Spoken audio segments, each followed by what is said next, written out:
Good morning, everybody. How was your night? Very good? Nice. I wanted to ask you a question. What do you want to be when you grow up? Ryan, what do you want to be when you grow up? A soccer player. Nice, a soccer player. What do you want to be when you grow up, Oscar? A lawyer. You want to be a lawyer. Interesting. Okay, that's a good one. Kevin, how about you? Electrical inspector. Do what? Electrical inspector. Electrical inspector. Interesting. Somebody else, what do you want to be when you grow up? Yes, what do you want to be when you grow up? You want to be a soccer player. Oh, so we have two here. Nice, we're already forming a team. So that's good. The topic for today is resisting choosing the world. Let me just put it up here so we can all see the verse together. So today we will be talking a little bit about professions. We'll be talking about our everyday lives. We'll be talking about the influences on us. But the main topic, the central theme is the world, the influence of the world, and how to resist it. Now I'm going to need help with this because this one doesn't work. There was this other one before. It was the same one, but we just had an adapter at the end. Okay, so if you can try, and in the meantime I'll just go on without it. So there is one Bible verse. Do you have your Bibles around here? Somebody does have a Bible in your hands? 1st of John 2. 1st of John 2. Can somebody find it? Please, please. If you have your phones, just take out. I can see one person searching. Come on, Justin is searching. Somebody else. So who's the first one to have 1st of John 2? Please stand up. Who has it? Yes, please. Can you please read 1st John chapter 2, verse 15?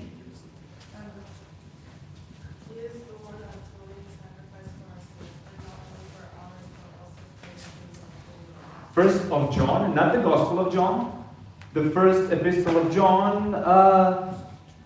Kim, you got it? Yeah. 15.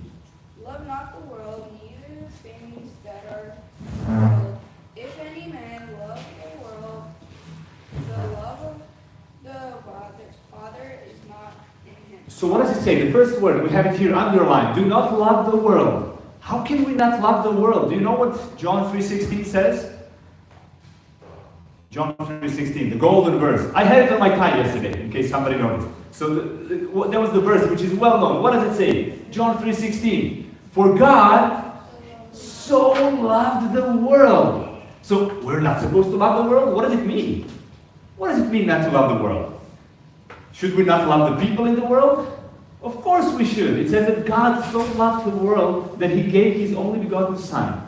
So He loved the world, and we should love the world, the people in the world. However, what we're talking about in this presentation is something else. It's the values of the world. So when we say resist choosing the world, we're not talking about people in the world, we're talking about the values of the world.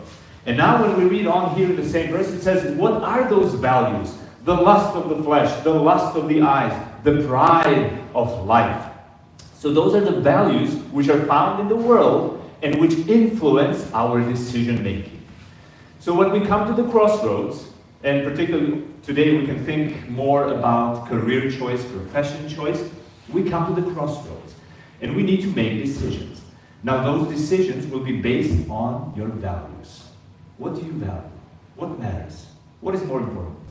Depending on what answer you give to the question of what are your values, you will choose one or the other. And what we're learning about in this topic today is that we should not love the world. We should not share the values of the world, because the world and its desires pass away. Now, some of the values of the world. What are the values in this world? We can see them every day, and unfortunately they are contagious. We are affected by them. So value number one is selfishness. What does it mean? Well, it's the focus on self. You should take care of yourself.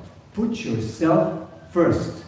Don't care about what they're saying. You need to think about yourself. Put yourself in the first place. Is that the value of the world? Do you hear that around you? Do people say that? They preach it, right? They're saying that you should put yourself first. Now, there are many problems with this idea. It doesn't say we shouldn't take care of ourselves. Quite the opposite. You should take care of yourself. You should take care of your body, your health, your mind, your education. You should take care about yourself a lot. Your body is a temple. However, what does it mean to put yourself first? Well, it means to ignore the needs of others. It means not to have so much compassion, but rather focus on what you want, focus on your desires and your priorities.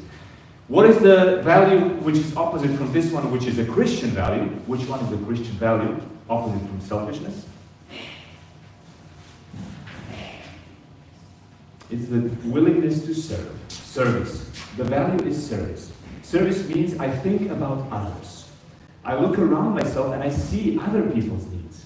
So that is the real love for the good love for the world, is seeing the needs of other people around us and being here to serve others, to serve the world and not to be selfish. Next one is materialism. We'll talk about materialism. What is that? Well, materialism is love of riches, love of physical things, right? What's going to make me happy is a new purchase. Once I buy this thing, I'm going to be happy. Once I buy this car, I'm going to be happy. Once I move to this house, I'm going to be happy. Once I have that toy, I'm going to be happy. Once I buy this thing, I'm going to be happy. So we all want to buy things, material things, believing that those material things will make us happy. So that is the next value here we have, which is the materialism, and often it dictates our choices. So if our value is materialism, how are we going to choose a profession differently from if we have spiritual values? Next one is the pursuit of happiness, and I put it here deliberately, you know, like in the Declaration of Independence, you have this expression, pursuit of happiness, and I've heard in several places how it has been twisted. The meaning of pursuit of happiness has changed over time. So when it was originally written based on some philosophers which coined the term, it meant something else. It talked about life fulfillment, about living a full, fulfilling, useful life. But now it's gotten perverted. So now it is about, oh, I want to be happy, I want to have fun, I want to buy things for myself, I want to go places, do things. So it's all about keeping ourselves entertained in order to pursue happiness. But that is a shallow happiness concept here. Next one is popularity, ability to impress and seeking value in what? In beauty, in skills, in success. So people need popularity. That is a value. They want to be famous. They want to be popular. And you can see that like from a very young age, it is one of the other world values. And then we have power and status. So when we say resist choosing the world, we're talking about resisting choosing the values of the world, which we just listed here. Now, at first, a big influence on us will obviously be our friends, people that surround us. And that is both a good thing and a bad thing. So the fact that we are influenced by our surroundings is both a good thing and a bad thing. Well, it's obviously a bad thing, because if we have people around us who are a negative influence, they will obviously influence our values, our thoughts, and our decisions. But on the other hand, you choose your friends. So that is a good thing. If you know you're influenced by your circle of friends, well, you choose the circle well. Your innermost circle, your closest 5 friends that you spend most time with, that you talk with, who are they? What are their values? Because in the end, you're going to be the intersection of those values, right? If you have like a set of people around you, a set of influencers, people who exert influence on you, you are going to become the intersection of the values you consume regularly. So the good thing is that we can choose our circle of friends. Now the question is, how important it is to you personally, that people love you? Is it important in your life that people like you, that people have a good opinion of you, right? So, is it because you love them, or is it because you're preoccupied by yourself? What is the motive for that need? When we talk about the friends, I would just like to point out one idea here, one important idea. Not everything is bad. Okay? Not everything is bad. So, there are some values which I feel have been underrepresented in our church, which I feel we should be emphasizing more, and we don't. For example, when we talk about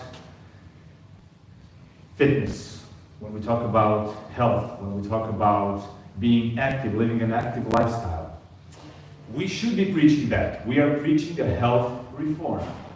However, in many cases, the huge, the wide area of health reform, which has like the 8 laws of health and what it encompasses, is oftentimes narrowed down to be a vegetarian. Have you noticed that? Have you noticed that, like, oftentimes when we preach about health reform, we end up just focusing on being a vegetarian and we neglect all the other things. So if, for example, you did not get those good influences to be active, to lead an active lifestyle, to go out in the nature, to move, but you get it from your friends, well, that is a good influence. Congratulations. So not everything is wrong. However, you need to be aware of what values you are getting in the package. Now, when we talk about being influenced by the friends, the problem we have is that we don't have a strong enough identity. So the whole youth, the whole teenage years, they're exactly about that. It's about building your identity. Who are you? Who are you? What exactly defines you? What makes you who you are? And defining the identity is something that many people struggle with. Being a teenager, right, you don't really know what's your identity. You don't know who you are. And then like you're being influenced by different people, different friends around you, because you don't have a firm and solid foundation yourself. So that is one thing that you need to have, and you need to have a strong identity to resist. I heard one man saying that at 20, when you're like 20 or 15 to 20 years old, you care a lot about what other people think of you. Do you care a lot about what other people think of you? If you see like a negative comment on whatever thing you posted, or like you see like somebody talking about you, you hear that some people are commenting some negative things about you, how much does it concern you? Does it bother you? Does it affect you? It says that at 20, we're very sensitive to that. We care a lot about what other people think of us. When you're 40, well, not so much. You don't care about it so much. When you're 60, you realize nobody ever thinks about you in the first place. They think of themselves. Everybody's so preoccupied with themselves, they don't even think about you as much as you think. But when you're 20, you believe that everybody thinks of you and judges you. So that is one thing here. I would just like to mention before we move on that you guys, I believe you have a very important advantage in your lives. And I would just like to make you aware of that. Do you know that your parents pray for you? Do you know that? You know that? When they're not with you, not only when you're having the morning worship all together and then they pray for you, for your day, for your school, but your parents pray for you when you're far from them. Especially when you're far from them. Your parents pray for you. And are you aware of how much protection you're getting from the Lord, from His angels, thanks to the prayers that you're getting from your parents? It is an important thing to keep in mind, because God can protect you from the temptations that you are not even ready to understand. So, now coming back to the topic of career choice. So, career choice is one of the examples of Crossroads. Is it reversible or is it irreversible? A career choice. The other day we talked about the idea that God can course correct. You remember? We were saying that even when we make mistakes, you know, like it says in the 1st of John, chapter 3, it says, I'm writing to you, children, so that you do not sin. Please do not sin. But even if you do sin, you have a helper with the Father. So the message here is we should not make mistakes. But even if we do, we believe that God can course correct. He can fix our mistakes. And I can stand here and give you examples from my life where God has helped me lead and correct my mistakes. I've had bad ideas. When I was 18, I was supposed to choose university, and the choice that I had, I'm not going to say it out loud here, but it was a bad choice. It was a bad idea. And somehow all the people around me, my closest people, my parents, they trusted me. They trusted me. Like, he probably knows what he's doing. But I didn't know what I was doing. I didn't know what I was doing.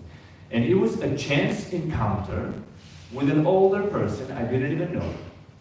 And in this short conversation, that person was asking, so what are you going to study? What university are you going to go to? And I told him my plan at that point. And he said, why would you make such a silly thing? Well, what do you mean? And then I started defending my position. I started defending my idea. No, but this is blah, blah, blah. And then I started to defend why it's good. And he just told me, no, it just doesn't make sense based on your character, your talents, and your previous education. You should really think about this other thing. And this one encounter changed the course of my life. So I believe in God's providence. I believe that God leads us through other people as well. So oftentimes, even when we're about to make a mistake, I believe God is protecting us from the mistakes. I've had more than one in my career life, but I can tell you from my personal experience that I could feel, I could see and notice through the interactions I've had that God's providence has been leading me. So that is an important thing to keep in mind, that God can fix our mistakes. And now, when we talked about the choices in general, we said that the first thing we need to do when we're faced with a decision is we need to distinguish which choice is a sin, which choice is plain wrong. Because that choice needs to be discarded. About that choice, we don't meditate, we don't contemplate, we don't even pray for God's voice to see if that choice is good if we know the choice is a sin. So that is the first thing. And now, is there a clean profession? Is there a profession which is a sin? What do you think? So I know in some countries, I have a friend, a very dear friend in Spain, and he's a lawyer. Somebody here said he wanted to be a lawyer. And he's a lawyer, however, he has family from one country in South America, and they say that that is a devil's profession. The way they think of this profession is that it's a devil's profession. So, like, he faced with that, like those influences, he had like initially a negative thought of what it could be, right? Like they think, oh, what if you need to defend a criminal? What if you need to defend somebody who's stealing? And like you're protecting somebody who's doing something wrong. And some people have an impression that some professions are not right. Now, what do you think of that? What should we all do? Which profession is clean? Can you be a software engineer? Yes? Is that okay? Is that a sin? Yes? You think? But what if your job is building a gambling application? Is that okay? No? Can you be a graphic designer? Is that okay?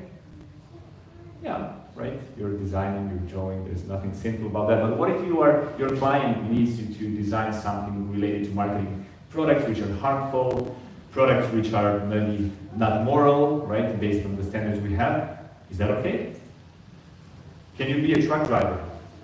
Is that okay? You're driving, there's nothing wrong about that. But what if you're transporting things you would never consume, you would never touch, you would never use? Is that okay still? Can you be a caregiver? Okay, and then can you prepare food for that person which you yourself would not eat? Is that okay? There are many things which people can think about here, and in the end we can conclude, okay, there's only one profession. We can only do the profession of Brother Dorin, we can do the profession of Brother Maria here, we can only be pastors. Should we all be pastors? What do you think?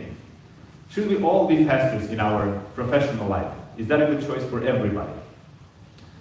Well, if we were all pastors, we would have a problem, right? Because the way you reach people is by the circle where you are, where you live, who you work with. So if we were all pastors, we would lose access to many of the people you have now.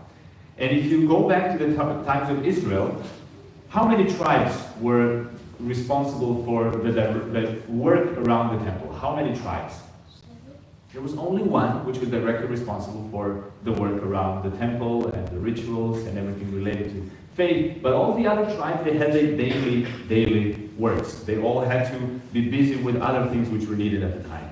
So John the Baptist, when he came, people from different backgrounds coming to him, he had an answer to them. And it's interesting that when we read this, he didn't tell them, oh, just quit your job.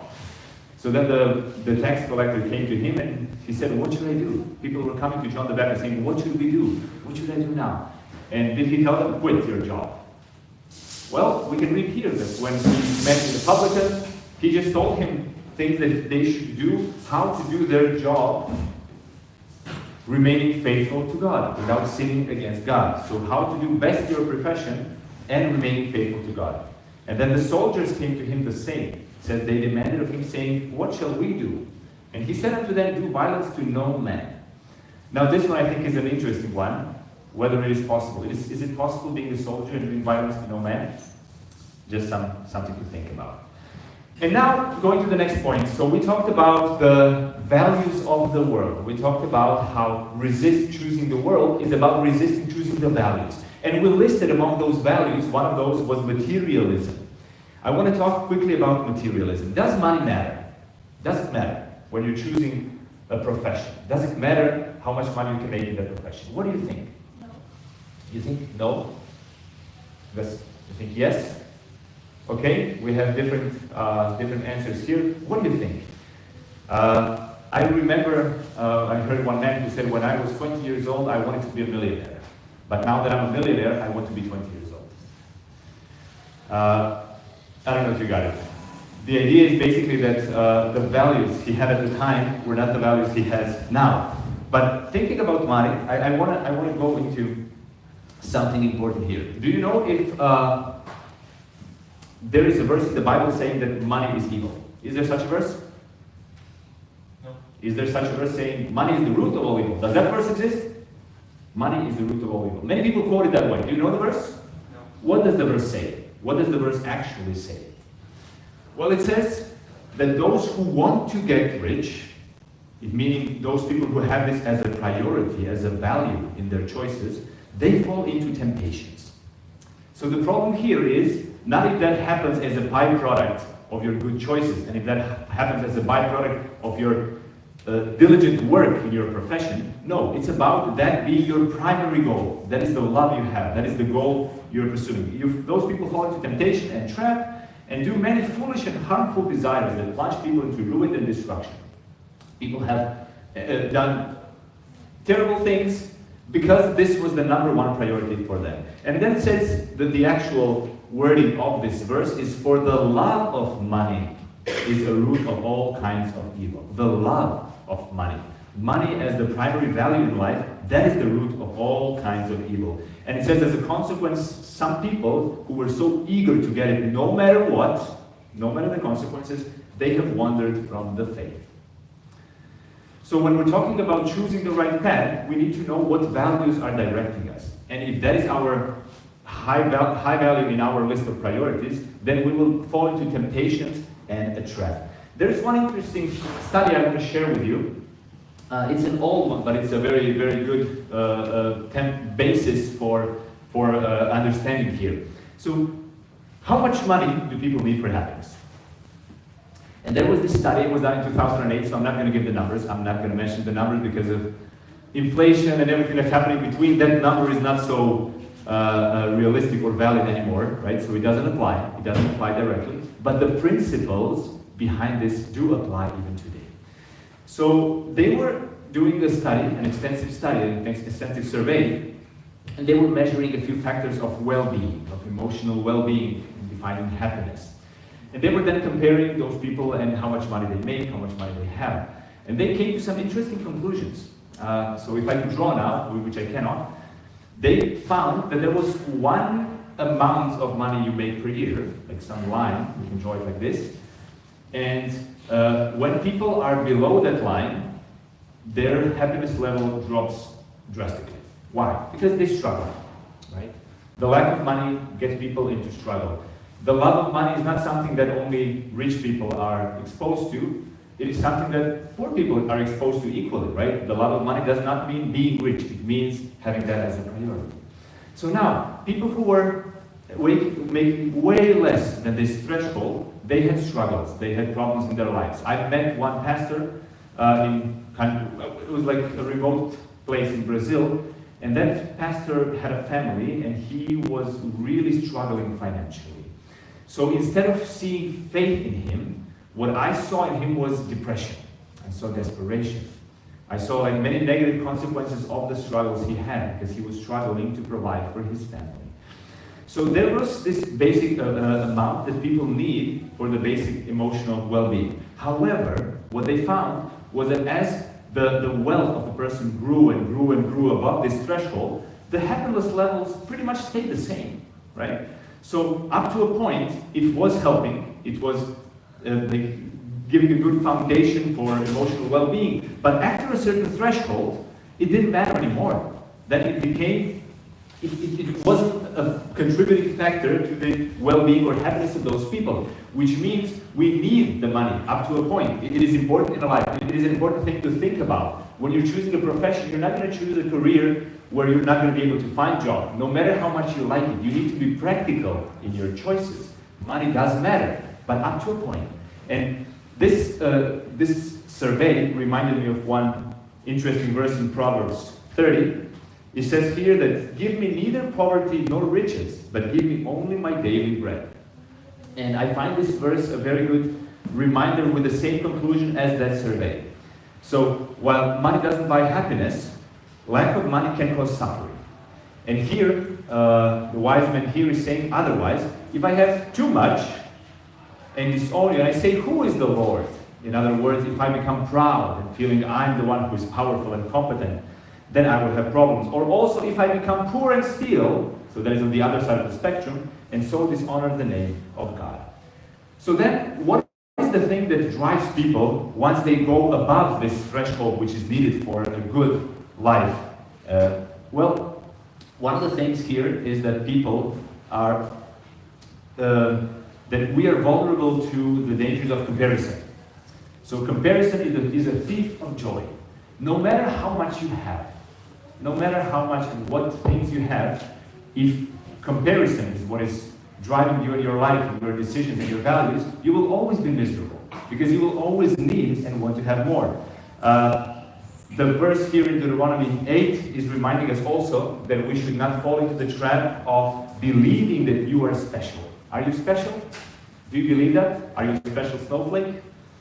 That's the expression people often like to use. Are you special?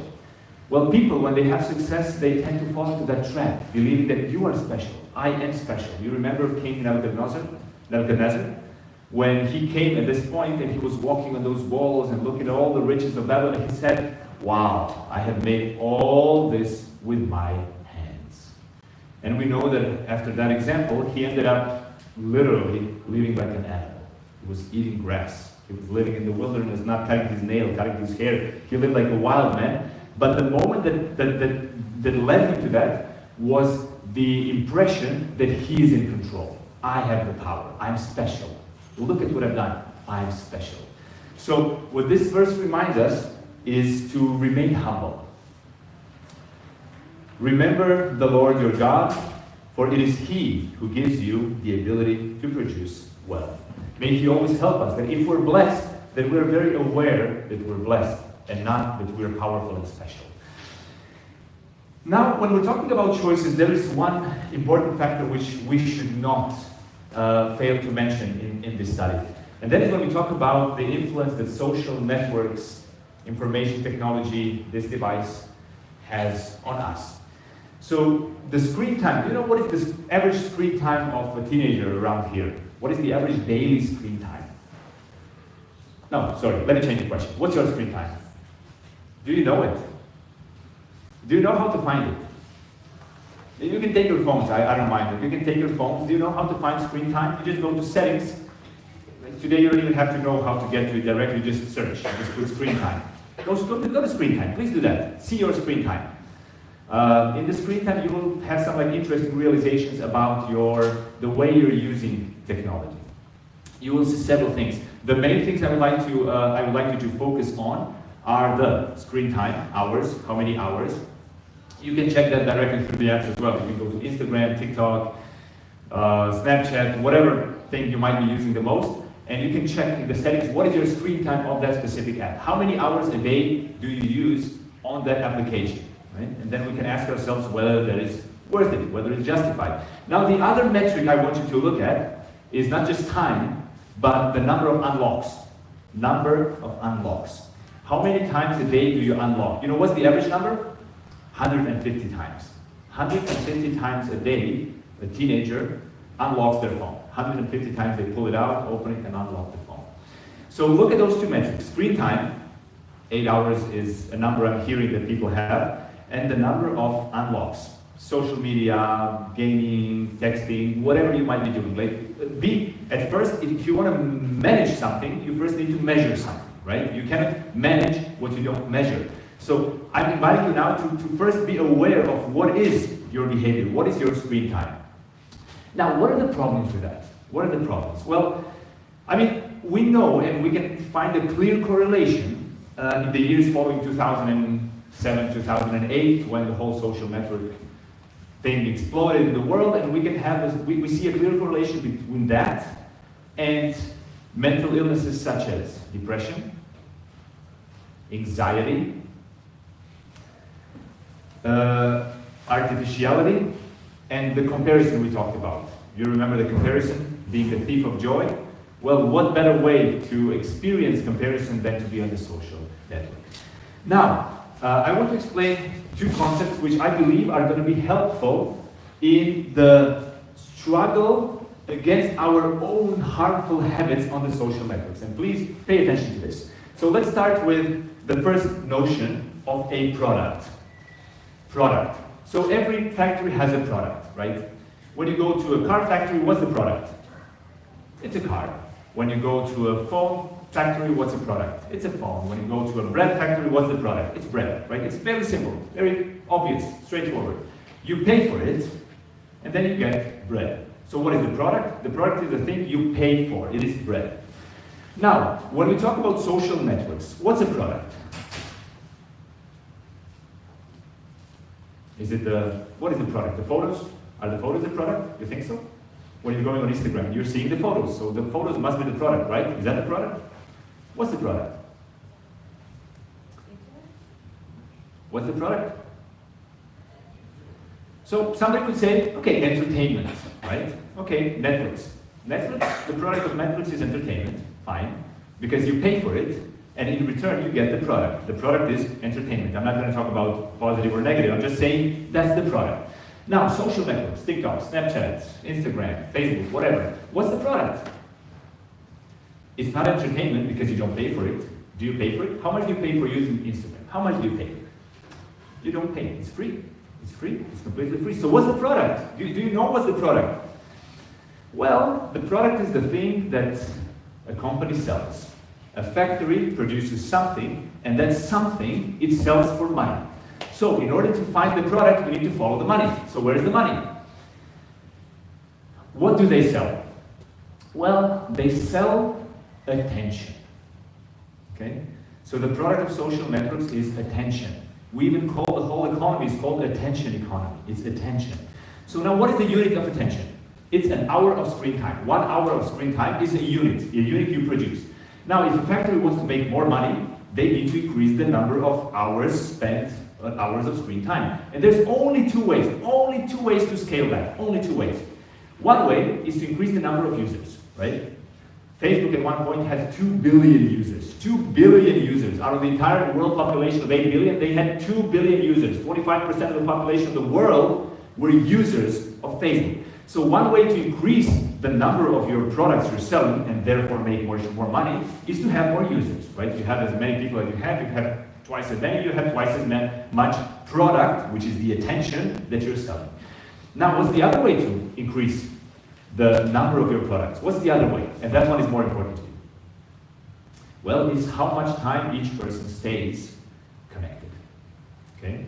So, if you increase and you come to 1 billion users, how do you increase more of that product? How do you have more attention to sell? Well, you need to force those people, 1 billion, 1,000, whatever the number is, you need to force them to spend more time. So what ends up happening is that you, every time you're scrolling on the Instagram, you are giving a gift to Instagram. You are giving a gift of your attention. You're giving it for free, you're giving them a gift of your time, you're giving them the gift of your attention. They take that attention and they sell it. Okay? You are giving them the product that they end up selling. So in the end, it says it's very simple to understand this concept. If you're not paying for the product, you are the product. So in this case, it is important to understand that your excessive screen time means that you are a very, very good product which they are selling. And I think that helps to put things into perspective, but there's another concept you need to understand. Pacifier. Okay? So, what is the thing that drives us to be on our phones more than we should? Well, there's one thing. I just want to give you a few practical advices. Notifications. Do you allow notifications? On which apps do you allow notifications? All of them? You know, like when the pop-up jumps, I'm like, hey, do you allow, like this app wants to send a notification. Allow? Fine, allow. Just allow everything, whatever. Do you allow notifications? So, if you allow notifications, it makes you vulnerable. Okay? It makes you vulnerable because they know how to get your attention. You're in the middle of something, you're studying for an exam, and then bam, somebody commented on my picture. Whoa, I'm not going to miss that. What did they write? What did they write? What did they write? So that's the way to trigger your attention. You open and that's it. You're in. You're in. Once you're in, you're not going to read the comment alone. You're going to keep scrolling. It is designed in a way to cause addiction. So that is by design. So one thing you can do, a practical thing you can do is you can turn off notifications. Okay? Some apps need notifications. You need notifications on WhatsApp. If your mom is calling or somebody is writing to you, you need that. But do you really, really, really need a notification on Instagram? Do you need that? Like you can be on Instagram at some point when you decide with your own free will, you decide, I want to go there, I want to be there. And then you will see the notifications, you'll see the messages, you'll see whatever activity was happening. But please turn off notifications.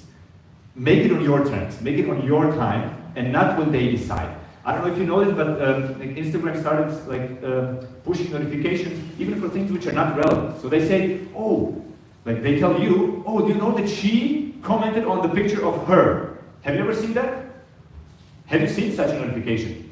So like you have a notification that somebody else commented on somebody else's photograph, which is, like, what's the point? The point is to get your attention, to pull you in. So first thing, turn off notifications. Now even if you do that, you will still spend way too much time on social networks. And why is that?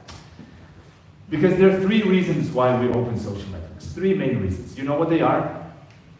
Boredom, stress, loneliness. We don't open them because we want to. We open them because we're bored, because we're stressed, and because we're lonely. So people find that they often, like, even in the middle of a conversation, they talk to you, and all of a sudden they pull out the phone, open it. Why? Do they really want, like, with a deliberate free will to do that at that moment? Or is it just like a compulsion, right? Like it's something that happens automatically for them. So I want to explain this concept here. What is the pacifier? It's something people give to the babies. Now, what do pacifiers give the baby? Do they feed the baby? Can you feed a baby with a pacifier? What real value do you give to the baby by giving it a pacifier? What value, Oliver? They like suck on it so that they don't cry. Okay, exactly. So why do you give it to them? So they don't cry.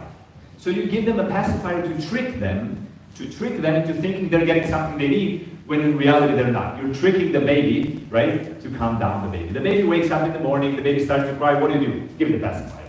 The baby is kind of a little hungry, it's nervous, you give it a pacifier. The baby is bored, it starts crying, you give it a pacifier. The baby goes to sleep, how do you put it to sleep? You give it a pacifier. So you use the pacifier in all the moments just to calm the emotions of the baby, right? To trick it into getting calm.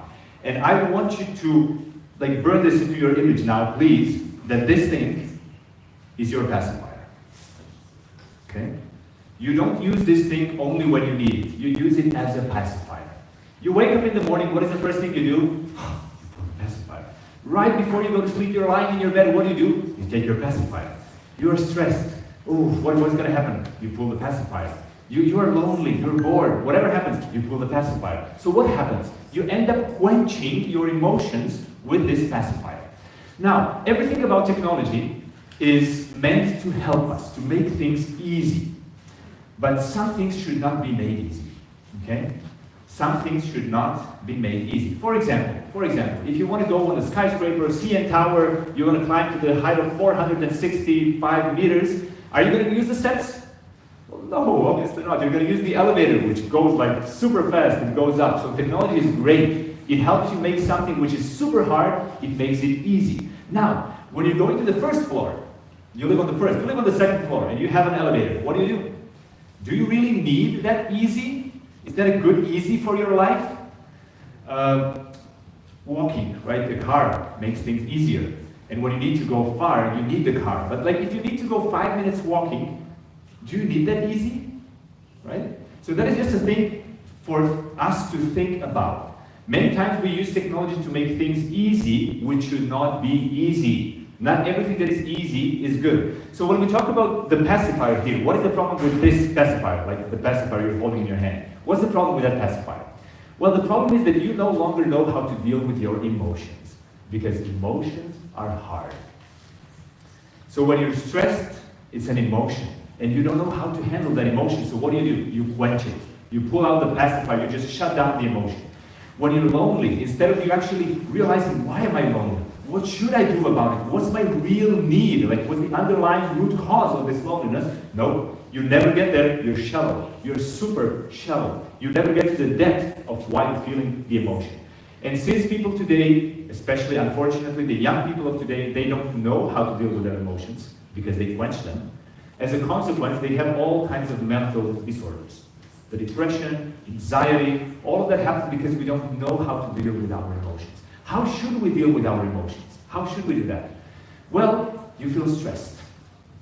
And you ask yourself, why do I feel stressed? And you realize, oh, I'm afraid of something. I'm afraid of the exam that I have to prepare for. Oh, what does it mean? Oh, I should focus more. Oh, but even so, I don't think it's humanly possible for me to learn this well. I need prayer. I need to pray. I need God. And many emotions, if we dwell on them, if we meditate on them, if we understand them, we will end this thought process with the realization that we need God. But if we use excessive technology, if we use this pacifier all the time, we never get to that point. And we don't realize we need God. So I urge you, please, to be aware of that. You know, when we're talking about technology, obviously this is a topic I like to talk about a lot.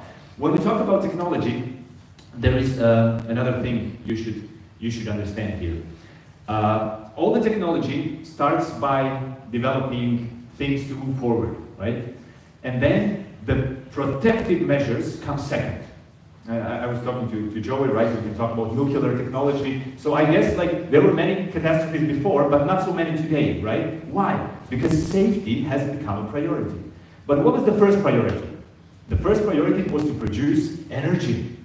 So when you build a car, the first car, what do you need? You need the engine, you need the wheels, you need to move forward.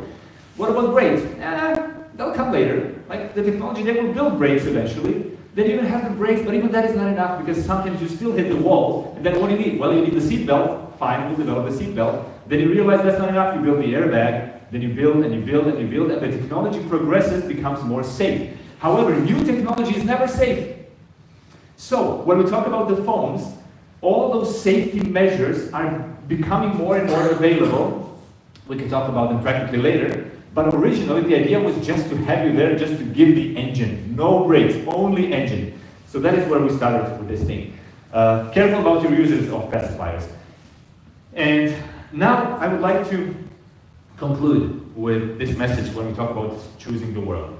So, we are not hermits. Are we supposed to all move to some monastery? Is that what we should do? Should we just go out of the world? Go out of the cities, I mean like completely cities, even little villages, and like live in the top of the mountain, all of us by ourselves. Is that what we should do?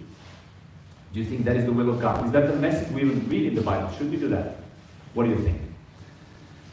Well, we are in the world. Jesus, when he was praying for his disciples, he's not saying take them out of the world, right? He's not saying, but he said protect them from evil. So the prayer that Jesus was praying for his disciples, that he was praying for you, he was praying for you, the prayer was not to take him from the world, but to protect him from evil. Which means while we live in the world, we need God's protection against the world, against the values of the world. However, even so, I do think we should go to the wilderness. I do think that is a concept which has lost importance in our lives. Now, what do I mean by that? Well, again, they're saying that many of the world's problems are caused by the fact that people cannot be alone with their thoughts. People just cannot be alone with their thoughts. They just cannot stand it. But the concept of going to the wilderness is exactly the opposite. That is the concept of you shutting down all the outside influence, even the good influence, the friends, the family, whatever, but going to the place or time where you have this isolation, where you have peace, where you have time to meditate, to understand, to study the Word of God, and to deeply ponder upon that. And when you read the Bible, you know that many prophets did it. Many prophets needed the actual physical wilderness in their own spiritual development. You know what happened with Paul? He met Jesus. Jesus spoke to him directly. He told him first, you go to this man, Ananias, right? Go to this man who is a Christian and like you will get your vision back, you will restore everything that you've lost. And it happened and he was baptized, but what did he do after that? He said, I didn't go to Jerusalem yet. I didn't. I was converted, but I didn't go to Jerusalem yet, and I haven't met the disciples yet. What did he do? He went to an Arabian desert. He needed time. Because now, when he finally had this realization of Jesus being the Messiah, now he got back to all the things which he knew very well, and now he connected the dots. Now he could study the Bible, which he knew very well, being a well-educated man, and now he connected it up and he realized how everything was pointing to Jesus. So he needed the experience of isolation, of solitude, of peace, of personal study to build his relationship, his direct relationship with Jesus. And we can read about other prophets as well. We can read about Moses, right? He learned for 40 years in Egypt, like in a big city, right? He was learning all the things that this world has to offer. He saw everything, but then he had to unlearn it. He had to unlearn. What did he have to unlearn? The knowledge? No, the knowledge was good. The knowledge from Egypt was good. What was the problem? The problem were the values from Egypt, okay? So when you go to school, you have your professors, they teach you knowledge. And the knowledge they teach you is great. You need that knowledge. But what is the problem? The problem is what comes in the package. So oftentimes they give you the package, and the knowledge comes with values. So you're getting values which you would not want to have. The same thing happened with Elijah and John the Baptist. When we talk about him, we know that he actually, although he was preaching among multitudes, so he was surrounded by people a lot, it was the lonely region where he found his home. He needed solitude. He needed to go to the wilderness to be uninterrupted by the clamor of the world. And here, he could study the lessons of nature, of revelation, and of providence. To him, what does it say here? The solitude of the desert was a welcome escape from society. He needed this quiet time. He needed this isolation.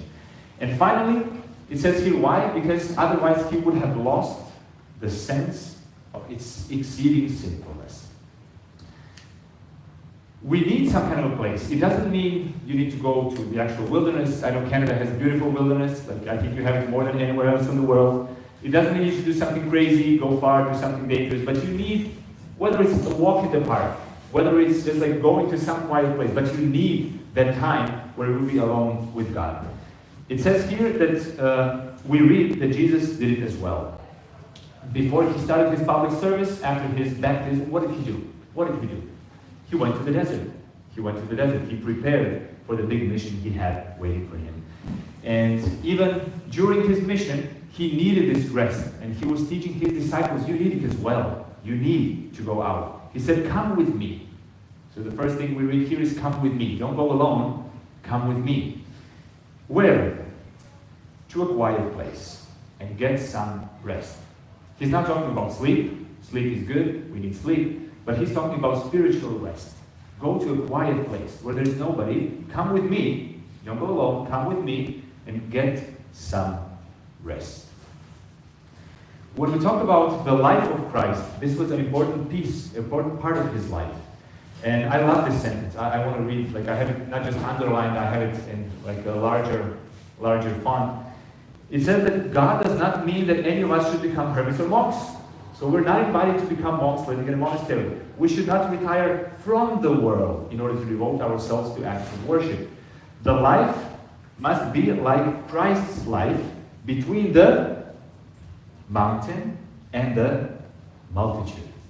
So we are called to be in the multitude, but we're also called to go to the mountain. We're called to go to the quiet place. Christ's life was between the mountain and the multitude. It says that a person that only prays like on top of the mountain without having any interactions with real people, that person will have his prayers become a formal routine. He will soon cease to pray. You don't know what to pray for. But when you're surrounded by people and you see their needs, you see how the people are, they need the Lord, you see what they are missing, then you have things to pray for. So you need that. And it says here, when men take themselves out of social life away from the sphere of Christian duty and cross-bearing, when they cease to work earnestly for the Master, who work earnestly for them, they lose the subject matter of prayer and have no incentive to devotion. The way we can think of it is like breathing, right? You need to breathe in, but you can't just breathe in, you need to breathe out. The air needs to circulate. And in the same way, your life could be between the mountain, whatever the mountain is for you, and the multitude. That is what we need. Whether you're an introvert or an extrovert, that doesn't matter. It has nothing to do with personality. It has to do with your need to be alone. And I would like to just mention that in my personal life, a mountain had a very special meaning in my spiritual life. before I was baptized, before that moment I talked to you about in 2003, my way of making this religion my personal religion, not my family's religion, was by going to the mountains. That was my place of meditation, that was my place for prayer, that was my place for study, that was a place which helped me build a foundation. I love nature, and I loved to discover and to be with God in the nature. I love to be in the nature and pray for God's blessing, to ask for Him to bless me, to be with me. And that was like food for me. That was like breathing for me before going out back into the world and the society. And I can only say that one step further than that was when I discovered that all the beautiful nature was nothing compared to the creator of nature. That is the moment where I fully was able to surrender. But the nature was the foundation which helped me understand this.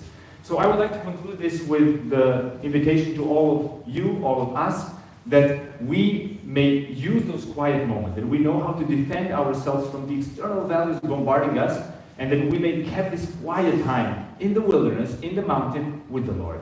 May He teach us the real values so that we can choose the right path, and that so that we may have an experience that He leadeth me. May this be your experience as well. Amen. Amen.